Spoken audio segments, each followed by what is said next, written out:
This podcast is brought to you by the Environment Institute of the University of Adelaide. For further information, visit our website at www.adelaide.edu.au/environment. As many of you will be aware, fish move through a variety of habitats. Some of them are estuarine restricted, others you'll find moving from freshwater to marine environments solely for the purpose of breeding. These are typically the diadromous ones. However, the more and more we look at information on the life histories of fish, the more and more we find that it's difficult to categorise any one of them into these basic categories. So this is part of a broader study that's aimed at looking at finding out more information about the key species of fish within the Coorong region. And as I said, I was going to focus on the movement and environmental history component. So what environment do fish actually inhabit at different life stages?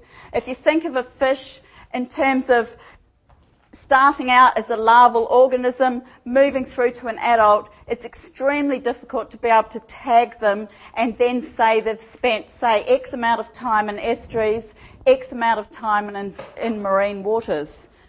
So how do we figure out how much time they may have spent in different habitats as both juveniles and adults? Questions like, do fish need the Murray mouth to be open in order to successfully breed? Questions like, do fish need freshwater flows over the barrages? And how will fish in fact respond to a changing environment? They're all extremely important questions, and this sort of information is needed to get a better understanding of the health of ecosystems and to ensure the long-term sustainability for both social and economic purposes.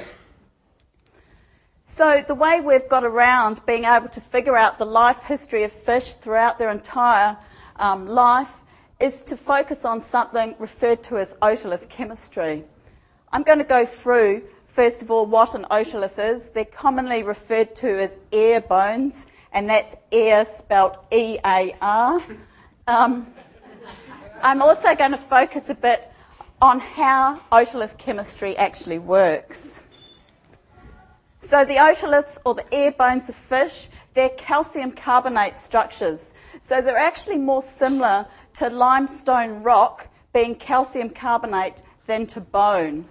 They're located within the semicircular canals of the head of the fish, and they essentially float within those semicircular canals. There's actually 3 pairs, but the largest pair, the sagittal otoliths, are the ones that are most widely used. And I'm sure many of you are probably familiar with the use of the air bones of fish for age and growth, obtaining age and growth information. Similar to the rings in a tree, we typically use them to determine how old a fish is. In this case, you can see the opaque and translucent bands representing each annulus, and this particular fish would be 3 years old. Now, to use the chemical information within them, the premise behind this technique is that you've got the physical and the chemical environment influencing the rate of elemental uptake into the fish and the subsequent incorporation into the otolith. So, for example, if we have 2 fish, one that spent time in freshwater and one that spent time in saltwater, we'd expect the freshwater one to have much greater concentrations of barium, lower concentrations of strontium by comparison to the fish that spent time in seawater. This is based simply on the amount of those elements available in each of those environments. So if we have a fish that starts off in the estuary, we'd expect this region of the otolith to represent that early life history component.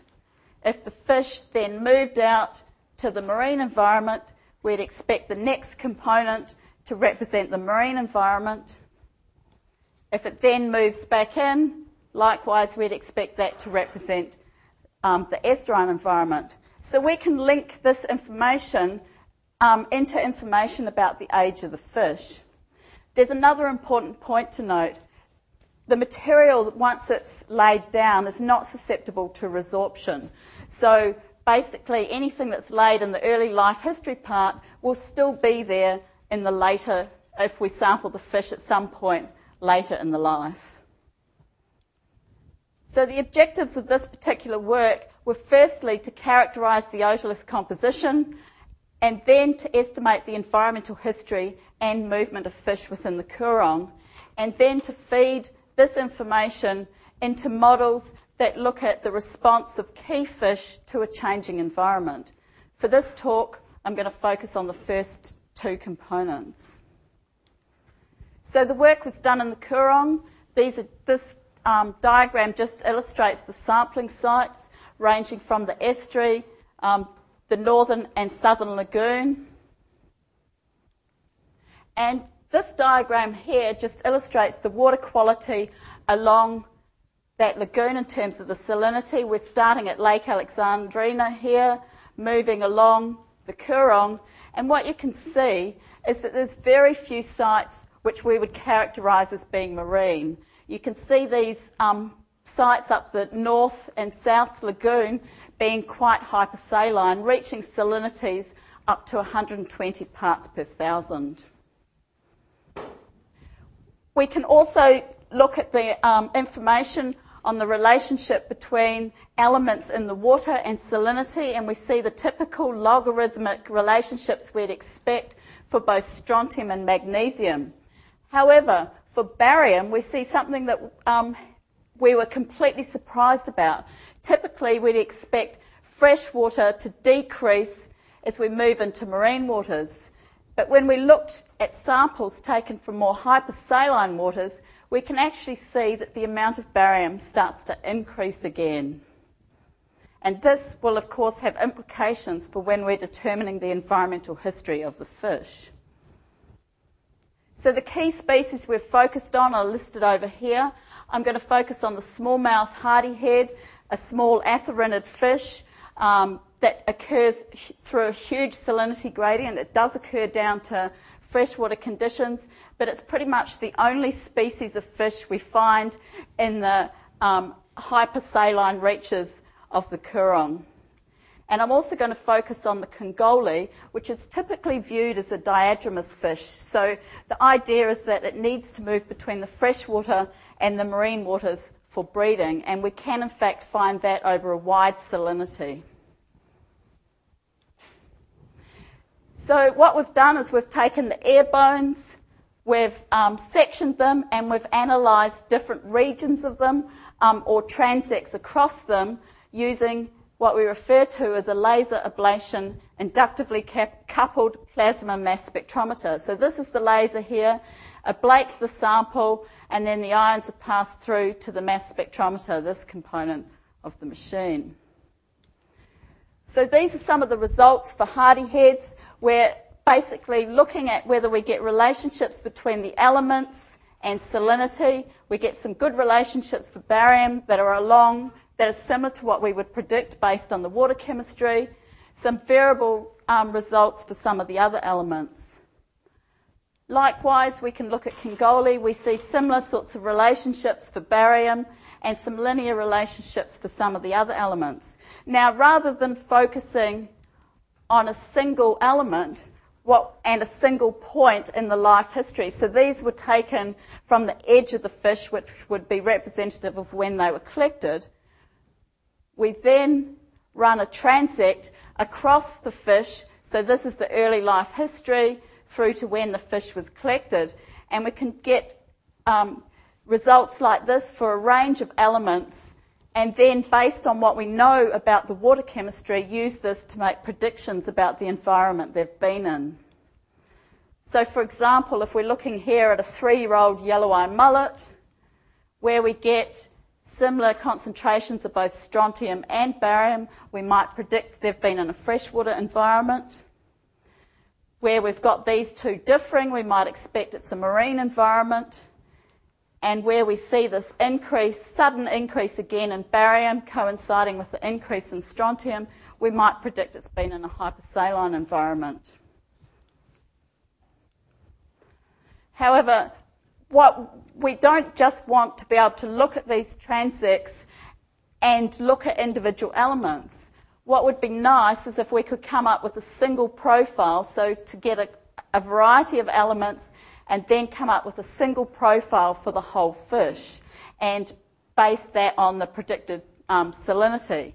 So, for example, we could then look and say the fish has spent this much time in freshwater, this much time in brackish or saltwater versus hypersaline waters. So what we've done here is we've taken, if you like, a multivariate data set. So we've got here 5 particular elements. We can't view things in 5-dimensional space, so we're trying to draw this down to a single score, which you can see here. And then using multivariate techniques, we've got a score in which we can then look at the score in other fish and throughout their life history and say this is potentially the salinity that they've spent time at. So using that, we're able to analyse a range of species, a range of different individuals, and then come up with transects predicting the salinity history they've been at from birth to when they were captured, and some sort of confidence bands around them here. Now, what I'm going to show you is walk you through some of the data on this graph. The first thing are these solid blue bars, which is the salinity they were collected from, and that's indeed where we'd expect the end of that transect to coincide. So we've got a promising measure to start with. The other key point you should note is that none of these fish have spent any time in fresh water. And the more individuals that we looked at, the less time, or the less, we really didn't find a lot that had been exposed to fresh water for the species that was thought to migrate from fresh water. You'll also see that very few of them, possibly only this fish, have spent any time in brackish water. And at least for the top 2 fish, most of their time has been spent in marine waters. Whereas the bottom 2 fish have also spent relatively little time in marine waters and have in fact predominantly been in more hypersaline waters. So these are just 4 examples of fish collected from different places. If we then move on and have a look at a couple more fish that were collected from the same place, we actually see that these 2 have actually spent some time in fresh water.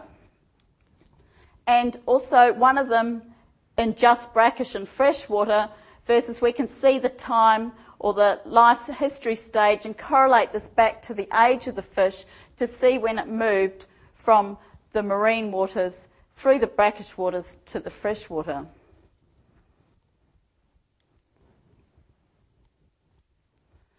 Okay, so just to summarise, basically what we're doing is using the salinity otolith chemistry relationship to predict the environmental history of fish. So the work that I've showed you today focuses on otolith transects for fish where we've collected the specimens relatively recently. The work we're moving on to aims to focus on samples that we've collected from Aboriginal middens and also historical collections where possible. And at least for this particular fish species here, mulloway, people keep, because the otoliths of them are quite large, people kept them as jewels. If anybody's got huge collections of jewels out there, we'd be really interested in being able to analyse some of these to try and get that historical component from the Aboriginal middens around 2,000 years ago through to modern day samples. It's very hard to find anything from the early 1900s, for example. So from this information, we can analyse reasonable numbers of fish and look at common patterns or life history strategies. We can determine what habitats fish are spending time in, whether they're potentially using fish ladders and migrating between freshwater and marine waters.